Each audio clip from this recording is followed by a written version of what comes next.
I remember yelling at my parents, why me? Why can't they find out what's wrong?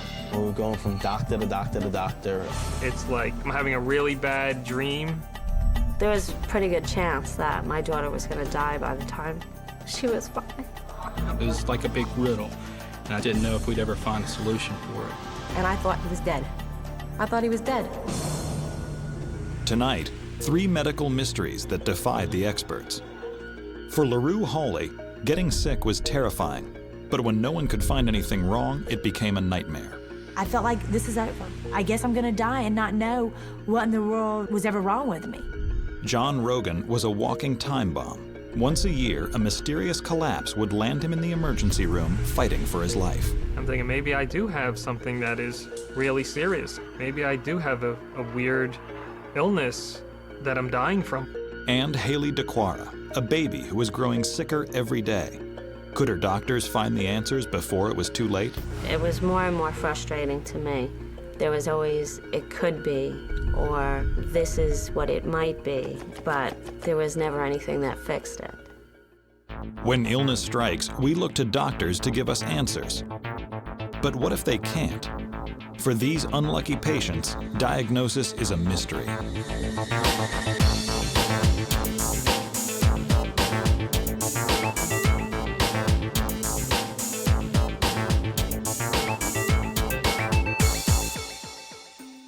In 2002, Bobby and Kelly DeQuara were expecting their second child. Kelly was excited but nervous. I just always felt like there was something wrong. I mean, I wasn't sick or anything during pregnancy. I didn't have any problems. I just didn't feel right about the pregnancy. On September 13th, 2002, baby Haley was born at 7 pounds, 7 ounces. She looked pretty normal when she was born. I thought she looked beautiful. It was my daughter, so she was perfect.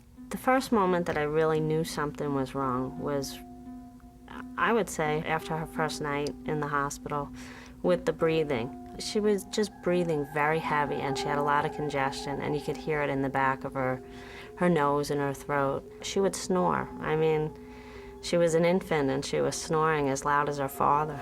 In addition to the congestion, Kelly was struck by some of Haley's facial features, which seemed unusual. Haley really didn't look like a normal newborn to me.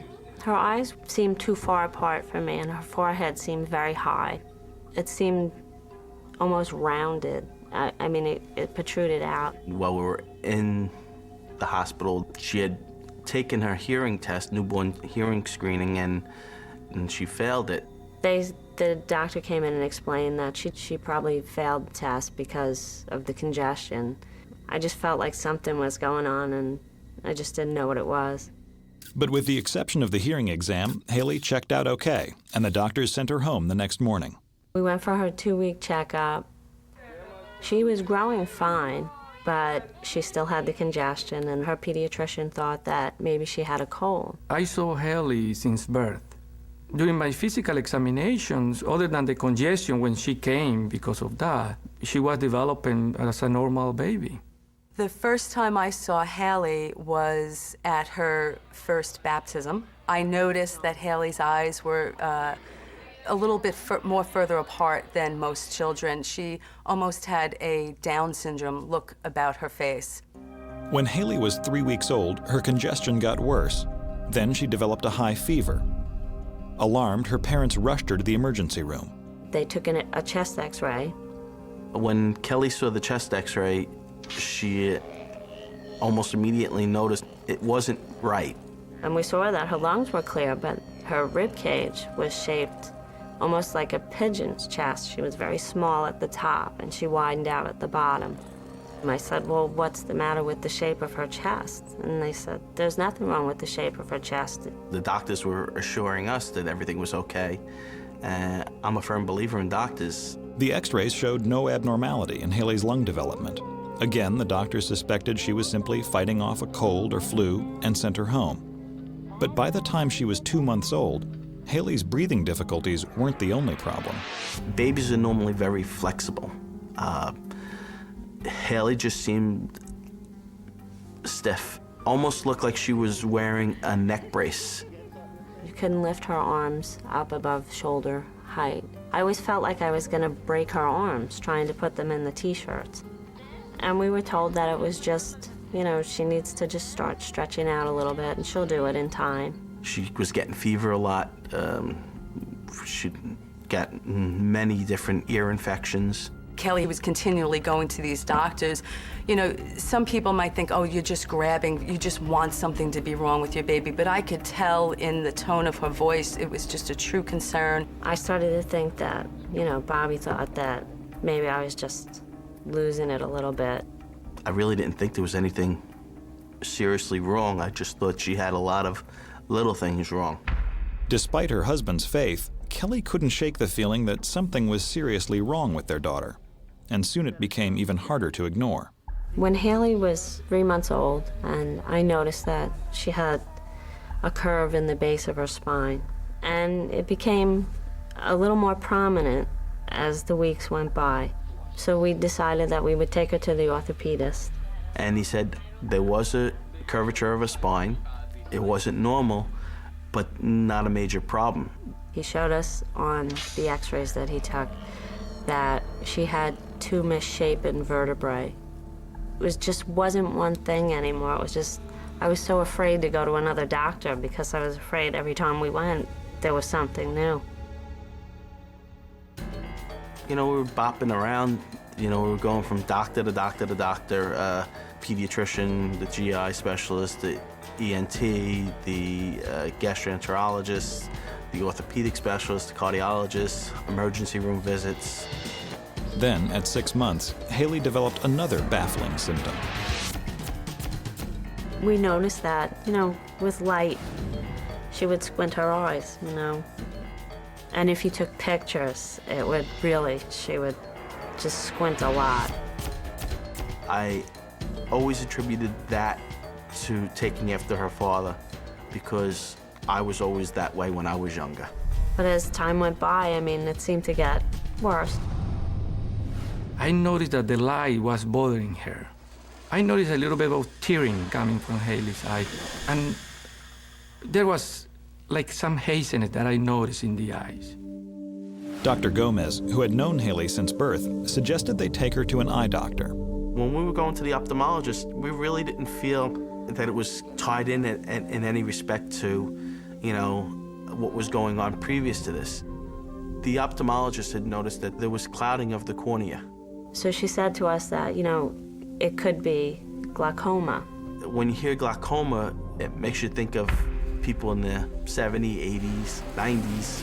When you hear about a 7-month-old child having glaucoma, it just didn't sit right with me. Everything else I felt that she could grow out of.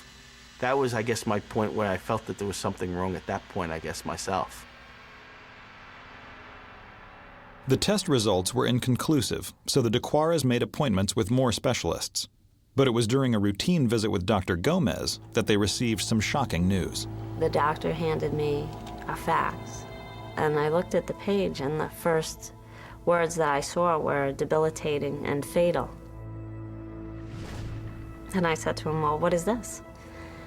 And he said, well, the ophthalmologist faxed it over to me. Haley's ophthalmologist had received a fax about a new drug trial for a progressive genetic disorder called Hurler syndrome. The description reminded her of the DeQuara baby, so she forwarded the information to Dr. Gomez. He said, you know, she could have this. And I'm looking down the list of symptoms, and she had every symptom that was on there. Patients with Hurler syndrome cannot produce an enzyme that breaks down sugar molecules. The buildup of those sugar molecules in the body can cause abnormal development in the heart, brain, and liver, as well as the eyes, bones, and ears. The disease is deadly and extremely rare, affecting only 1 in 100,000 people. Left untreated, children who are severely affected can die by the age of 5 or 6. Kelly kept saying that she's got this. Everything that's on that page, she has. I was not 100% sure that Haley has Hurler's disease. I told her, no, Mrs. DeQuara, still we have to see the genetics doctor because we don't know now. And I'm like, I don't think she's got it. I mean, The chances of her having it are so remote, I don't think that she's got it. The next week, Kelly and Bobby took Haley to see a geneticist, Dr. Joyce Fox, an expert on Hurler syndrome. I remember she was sitting in her mother's lap, reaching for toys and playing like any 8-month-old would play. But there were some subtle features about her that, as a geneticist, I was concerned about. Those subtle features included Haley's facial appearance, corneal clouding, rounded back, and history of ear infections and congestion. She examined Haley. She took blood and urine. But just the way she looked at her, and the way she was examining her, I knew she thought she had it. I was concerned that indeed she did have Hurler syndrome, but to wait until the results were in. There was a pretty good chance that my daughter was going to die by the time she was 5.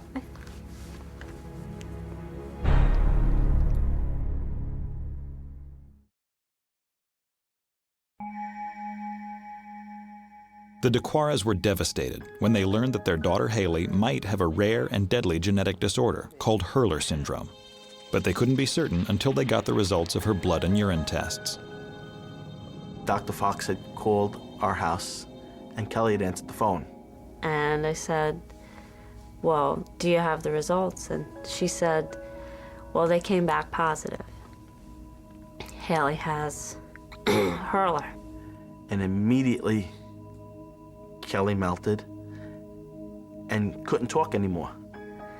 So I said, okay, 1 minute. And I handed Bobby the phone. And I walked out of the room. Excuse me. After getting off the phone with her, that's when it really hit me. And I started crying. When I came back in,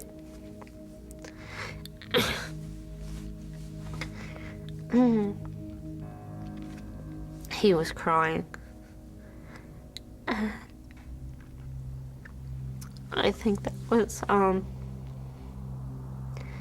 one of the scariest points of all of this, because he is such an optimist, and to see him cry meant he knew something was wrong, and if he was crying, then it was real. We just held each other and realized that now we know where we were going the last 8.5 months. Now everything makes sense. Now we have to figure out, what are we gonna do? Because for 8 months, they were telling me there was nothing wrong with my baby. And then they told me she was gonna die. There was no definitive cure for Hurler syndrome, but the DeQuaras soon learned of an experimental treatment at Duke University called a cord blood transplant. It could possibly stop the progress of the disease. Well, when I first met Haley, she was about 10 and a half months old, and she really looked like a typical child of that age with Hurler syndrome. Hurler is also called gargoylism. If the treatment didn't work, Haley would face a devastating future. The disease was called gargoylism because the children looked like gargoyles. What would have happened is that she would have gradually shown more and more developmental delay. She would have had trouble walking if she ever walked. She would have lost vision and hearing. Her face would have gotten more abnormal. These children really become chronically ill until they usually go into heart failure and die. In a last-ditch effort to save baby Haley, Dr. Kurtzberg would attempt to transplant blood cells from a newborn baby's umbilical cord and placenta. The transplant gives them a new factory of cells that can manufacture the enzyme that their body can't make. 10 days after they arrived at Duke, Haley was matched to a donor, but her troubles were far from over. We were told that there was a good possibility that she could die going through the transplant. But at the end of the day, when faced with one definite bad outcome and one that gave her the chance at having a good life, they felt like they had to take that chance. Getting Haley ready for the transplant was a dangerous process in itself. She was treated with high-dose chemotherapy that destroyed her immune system and left her vulnerable to a fatal infection. You hate like hell doing something like that to your child because you know that they're in for a lot of hurt. You know that it's either you do this or she's going to die. After 9 days of agonizing chemo, Haley, looking frailer than ever, was finally ready. Haley's transplant day was August 1st, 2003. She was 11 months old. We put her in her pink dress. We all made a big day of it, and it was actually a really great day, and Haley slept through most of it. It really is a very simple procedure where they basically just give her a blood transfusion, and that's the beginning of her new life. The transplant was a success. Now all the DeQuaras could do was wait to see if it would work. The worst possible scenario is that the transplant doesn't take. During the stay down there, we saw a lot of kids pass away. It was just very scary to know that there was another child with her disorder and to see her not make it. None of us even really called each other because you're almost afraid that you would jinx it. You just kind of wanted to wait for that phone call from Bobby and Kelly saying, you know what, everything went okay.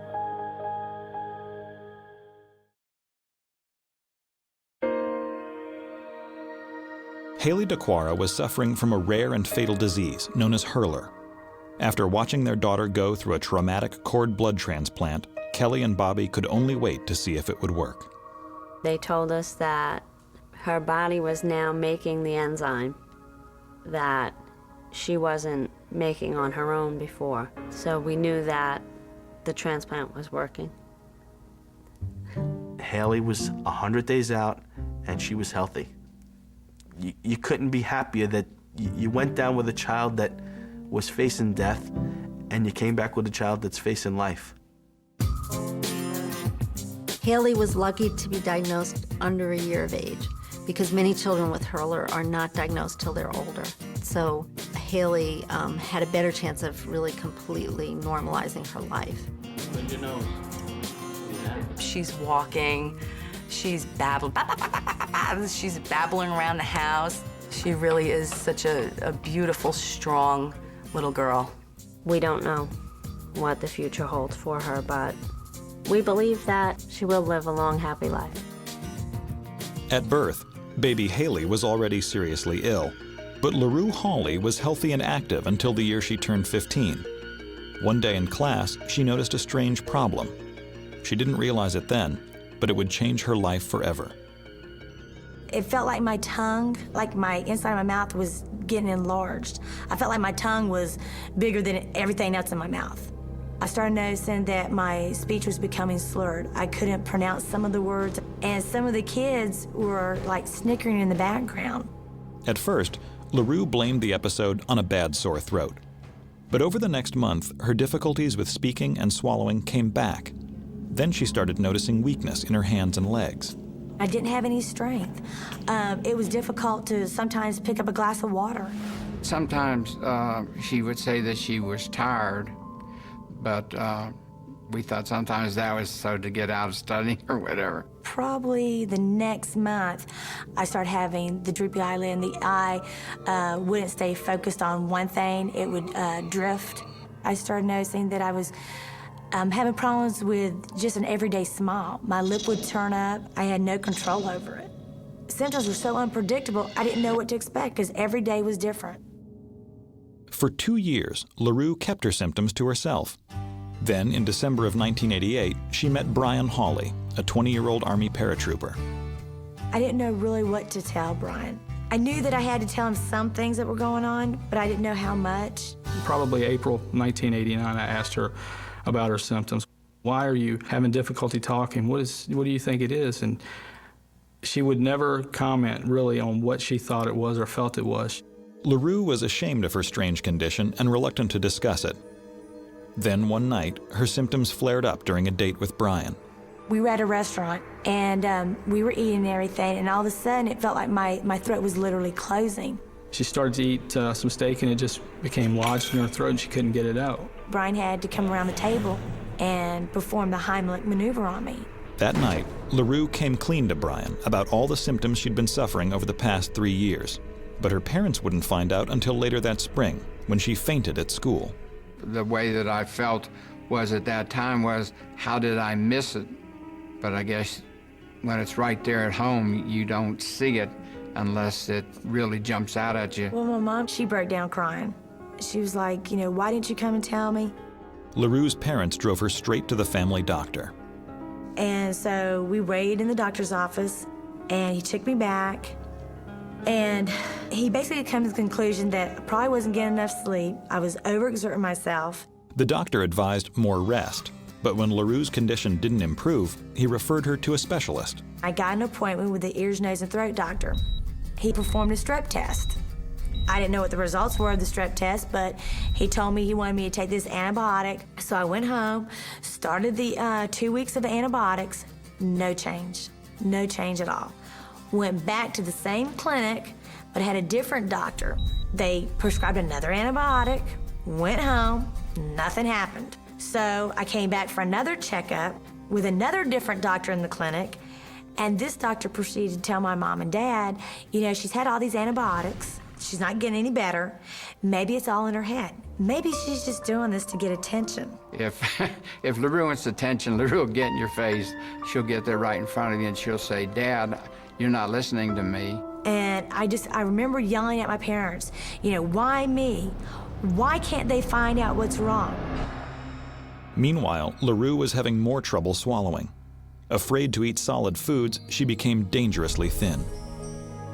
She probably lost 20 pounds in the few months that she and I had been together. LaRue's 5'3", and I just, weighing at 89 pounds or 85 pounds at that height was, to me, unhealthy.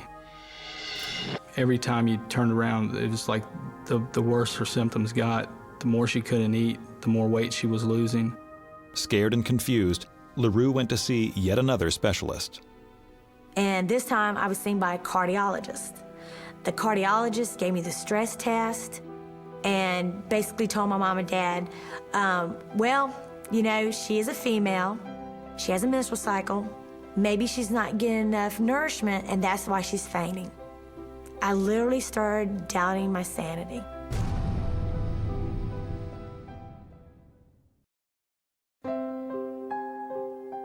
For 3 years, LaRue Holly had been suffering from a strange and unpredictable condition that no one could figure out. Now, at age 18, her symptoms were getting worse. I started noticing that I was getting the sniffles. And I didn't think nothing of it, but after I left school that day, I felt like I was developing a lot of fluid in my lungs, and I started noticing that I wasn't able to really speak clearly. LaRue's family rushed her to the hospital that night. When we got to the emergency room, the ER physician that evening saw LaRue and decided that it was just a mild case of sinusitis. And he had given her a prescription. The doctor, before I left the emergency room, was like, we want to at least get 1 dose of the antibiotics in her because of her fever being so high. Well, we sat there for hours because I literally couldn't swallow the pill. My mom took the antibiotic and shoved it down my throat with her 2 fingers. After we got home, we started to see more symptoms in LaRue's breathing. She started to gasp, wheeze more. She started to have purplish lips. I told my mom and dad, I said, I feel like my chest is going to shatter. Every time she would take a breath, you could just hear the crackling in her chest. My oldest brother, Richard, came into the room, and I remember him leaning over the bed, looking at me, and he turned to Brian and my mom and said, if we don't get her to the hospital now, she's gonna die at home. Luckily, I believe we probably got her there just in the nick of time. They took LaRue back into the ER, and we were sitting there for hours not knowing what was going on. Meanwhile, LaRue was fighting for her life. Suspecting a lung infection, the doctors gave LaRue intravenous erythromycin, a common antibiotic. The last thing I remember before going unconscious is actually I was trying to get the nurse's attention because I wasn't getting any air.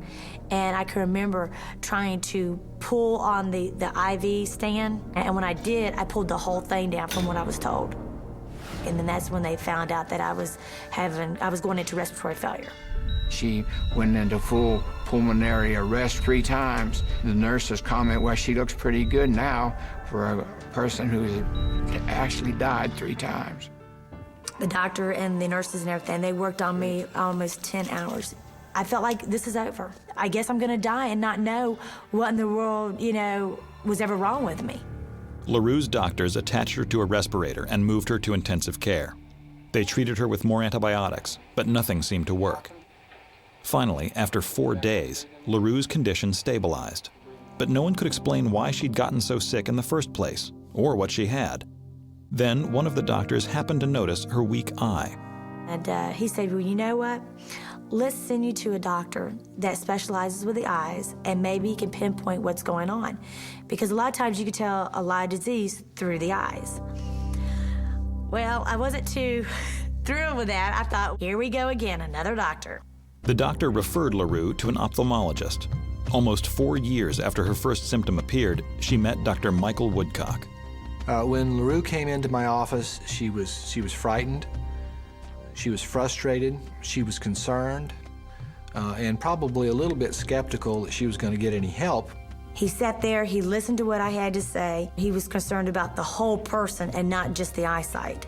When I saw her and listened to her symptoms, the droopiness was not constant, and neither was the double vision.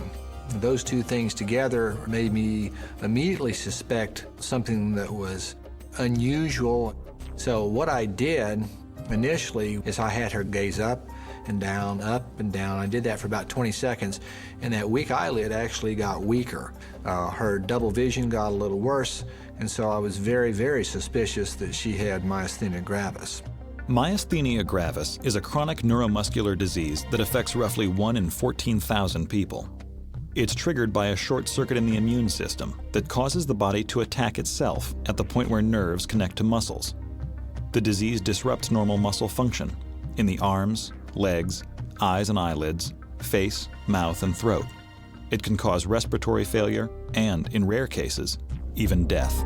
So I listened to him and everything, and at this point, I'm like, okay, this is kind of far-fetched. To make his diagnosis, Dr. Woodcock tried tensilon, a chemical that helps nerves communicate with muscles in patients with myasthenia. We gave her a small dose of tensilon, and that droopy eyelid that was sitting down here went whoop like this, and that eye that was sitting out to the side and down came and zap right in line with the other so that they were lined up looking at the same place.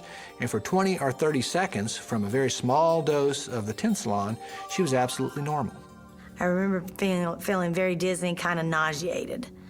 But the test confirmed his suspicions of it being myasthenia gravis. And from there on, he referred me to a neurologist up at Chapel Hill. She was one tough little kid at the time and had been through much more than most individuals will experience in a lifetime. LaRue soon learned that myasthenia patients can have violent respiratory reactions to certain drugs, like the antibiotic that she'd received in the hospital. Myasthenia gravis is very unique in that it fluctuates on a day-by-day basis. In fact, the only thing predictable about myasthenia is its total unpredictability. He ran more tests, did more strength, exercise techniques. By him doing that, I really was able to see that my body was extremely weak. A decision was made to treat her with very high doses of prednisone, a steroid designed to shut down abnormal parts of her immune system. LaRue's condition improved noticeably, but for a better long-term outcome, Dr. Howard suggested surgery to remove her thymus gland. And the thymus gland is an immune organ. It's what develops our immune system as an infant. But as we reach young adult life, it sort of shrivels up and disappears, except in a patient with myasthenia. Dr. Howard explained that the thymus gland may be responsible for triggering attacks in patients with myasthenia gravis. Removing the gland would be risky, but leaving it in LaRue's body would be even worse. Without treatment, LaRue would have continuing fluctuating muscle weakness. She would have easy fatigue. and that would persist and actually would get worse over time. In March 1991, 4.5 years after her first symptom, LaRue's thymus gland was removed. The change was dramatic. LaRue has no evidence of muscle weakness whatsoever. She's the mother of 2 very active twins. To be able to be a mother, have the condition that I have, it's just a blessing. And that's just great to see her back the way she was when we first met. LaRue still takes regular doses of steroids, but she is able to lead a normal, active life, thanks to the doctors who finally gave her a correct diagnosis. Myasthenia is a disease because it's not recognized well. It tells us that we often think in the box, and we don't think out of the box. And it tells us that we have to really listen to what patients tell us. I think all people, they need to advocate for themselves because nobody walks in your shoes. You're the only one that can tell the doctor how you truly feel. LaRue lived every day with her chronic condition. But what do you do when terrifying symptoms strike only once a year? It was back in December of 2001. It was a Saturday afternoon around about 5, 6 o'clock at night, and I started to actually make dinner.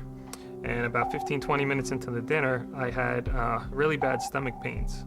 I went upstairs to lay down in the bed, and I started to feel nauseous. I started feeling sweaty. You know, I had a weird feeling. And the next thing I remember, I was on the bathroom floor. I was downstairs watching TV, and I heard a bang. So I went upstairs, and he wasn't in the bed. I went into the bathroom, and he was laying on the bathroom floor. And I was like, what happened? And he was like, I wasn't feeling good. I thought maybe I was gonna throw up. And he said, I think I passed out.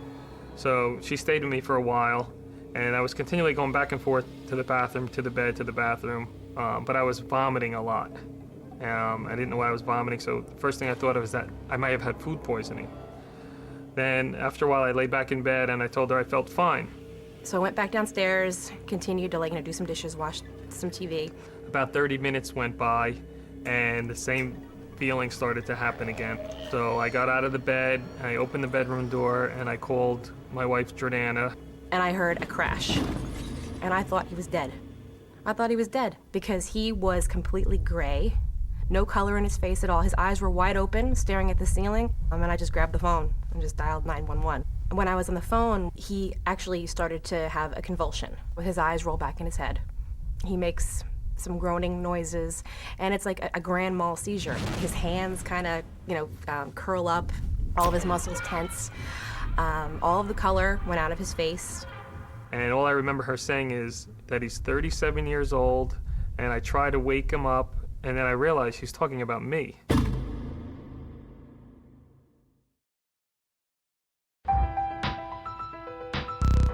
John Rogan suffered 2 seizures in one night. His wife, Jordana, rushed him to the emergency room. But while waiting to be seen by a doctor, John's body started to crash again. They had him hooked up to some heart monitors, and he had another seizure. The nurse was freaking out because his heart stopped when he had the seizure. He flatlined on the monitor.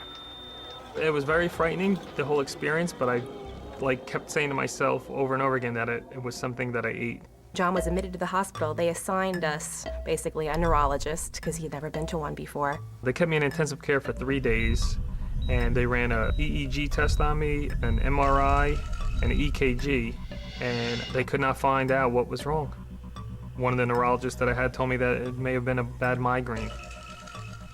What kind of a migraine would make your heart stop? That was the only diagnosis that we were given, and he pretty much was sent home with prescription strength Advil. Despite the frightening symptoms, John was discharged from the hospital after 5 days. His doctors didn't think it was anything serious, and his family tried to put it behind them. We had no idea what was going on, but we did feel that it was something he ate, that it was food poisoning or something like that. Because we were kind of hoping that this was like an isolated incident, kind of a freak thing, and that hopefully it was never going to happen again. John's life went back to normal for the next 11 months. But then one night, he began to feel sick again. About a year later, in November of 2002, he had another seizure. I could feel my body going somewhere. I don't know how to describe it anywhere else other than I know that I'm gonna have a seizure. I know I'm gonna pass out. I said, John, are we going to the hospital? And he was like, no, We're not going to the hospital. I'm not going back to the doctor. John always, because it only happened once a year, he felt he was in control of it because it wasn't happening that often. In my mind, I said to myself, it's food related. It's just like last time. John tried to watch what he ate and hoped the problem would go away. 1 year later, he was feeling fine and the Rogans were expecting their first child. While Jordana was in the first stages of labor, John was excited, but anxious. About 6 o'clock at night, I had asked if I can go get dinner before the kitchen closes. And the doctor said, oh, she's not going for another 6 hours or so. You have plenty of time. I'm only down there 5 minutes, and I hear them paging me. Mr. John Rogan, please come to maternity. I found out that I was going to be having an emergency C-section, and John's down in the cafeteria.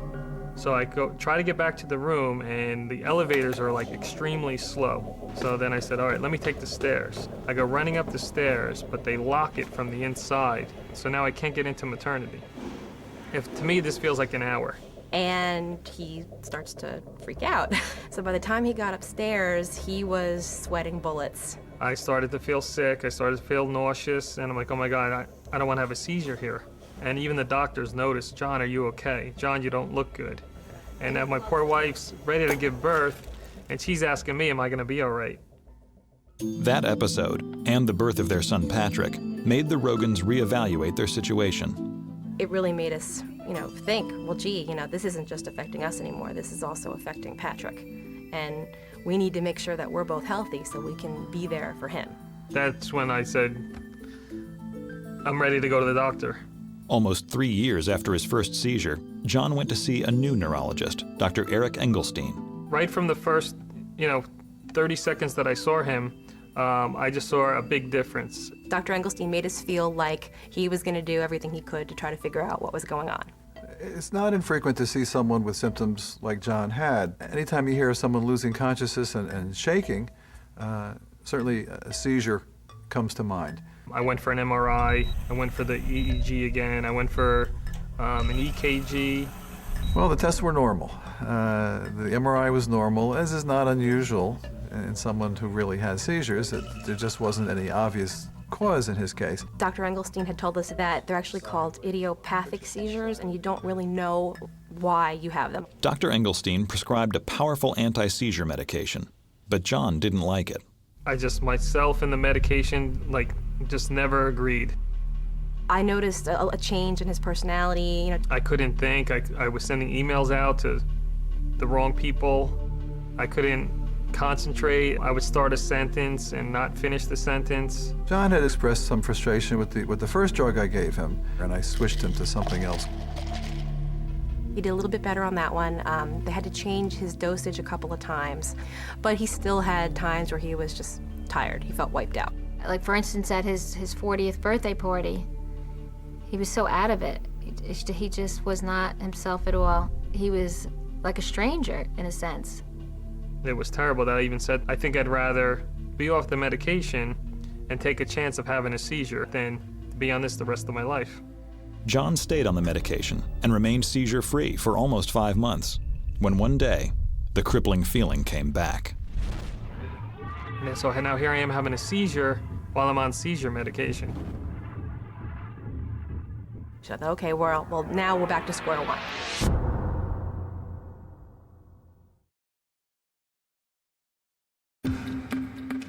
John Rogan thought he'd finally found the right medication to stop his unexplainable episodes, until another seizure stopped him in his tracks.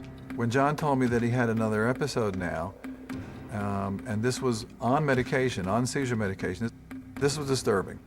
One thing that I had noticed is that when he has the seizures, all the blood drains out of his face. He gets pale as a ghost, gray. And when you hear that someone look pale or gray or blue, it makes you think, well, maybe there's a circulation problem. I had a question if maybe these are really seizures.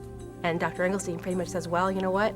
I don't think it's anything neurological, and I don't think there's anything else that I can do. Dr. Engelstein referred John to a seizure specialist at NYU Medical Center, Dr. Orrin Davinsky. John's case, there were several red flags. The biggest one was that his episodes would occur out of sleep, they were associated with nausea, and there was a clear relationship between him getting up out of bed, being nauseous, followed by a loss of consciousness.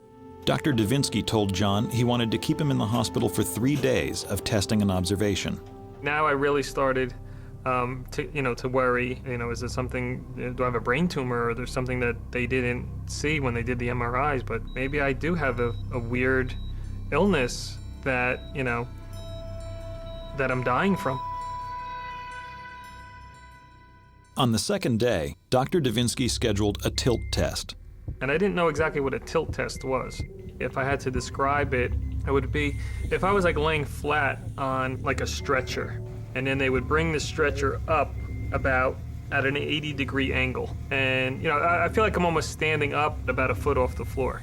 I'm talking to the doctor and the nurse. All of a sudden, I said, I'm starting to feel a little nauseous. And that was the last thing I remembered. The next thing I know, I wake up and I had a seizure.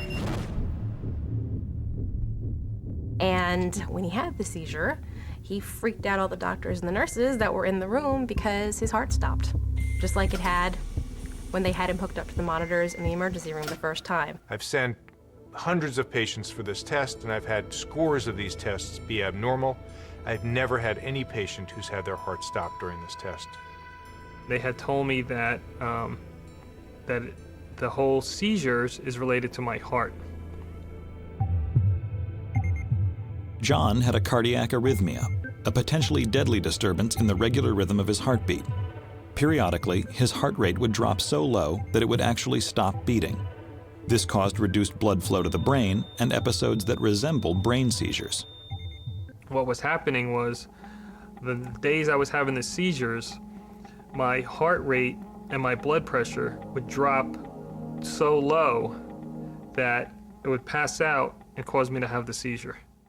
John was overwhelmed when the diagnosis was presented. I think in incredible sense that an answer had finally been obtained. I was actually relieved. I was actually happy. John's doctors were also happy to have diagnosed a case of cardiac arrhythmia with such strange symptoms. A true seizure occurs when there's an abnormal electrical discharge in the brain, resulting in the shaking or whatever the symptom happens to be. This kind of seizure that was occurring in John was not because of an abnormal electrical discharge, but just because there wasn't a blood supply momentarily to the brain. But the result looks the same. Occasionally, in a case like John's, the symptoms really overlap dramatically. And it's extremely hard, even for a physician who would witness the episode, to separate them had they not known the context in which they occurred. Dr. Davinsky recommended that John have a pacemaker installed to regulate his heartbeat. When I was being prepped and going into surgery, all I thought about was my son. I thought about my wife, but it's like I just wanted to come out of this, and be okay, and I wanted, to see him again. He looked immediately better. And I don't even know if it was so much from the pacemaker, but I think just that the weight was kind of lifted off his shoulders. I feel 100% better than I did. I'm not on any medication. I have a lot more energy than I used to have. He knows that he's going to be there to watch Patrick grow up. Despite the early misdiagnosis of John's condition, the Rogans have learned that finding the right doctor can be a lifesaver. Probably go to the doctor a lot quicker than I used to before, because something that you think is so small and so minute very well can be a much bigger issue than you actually thought. And it's important to have a relationship with your doctor, and it's important to have a communication with your doctor. I mean, it's vital. And if you don't like the doctor, don't give up, keep going, go to see another one and see another one until you find one that you like and that is willing to listen to you.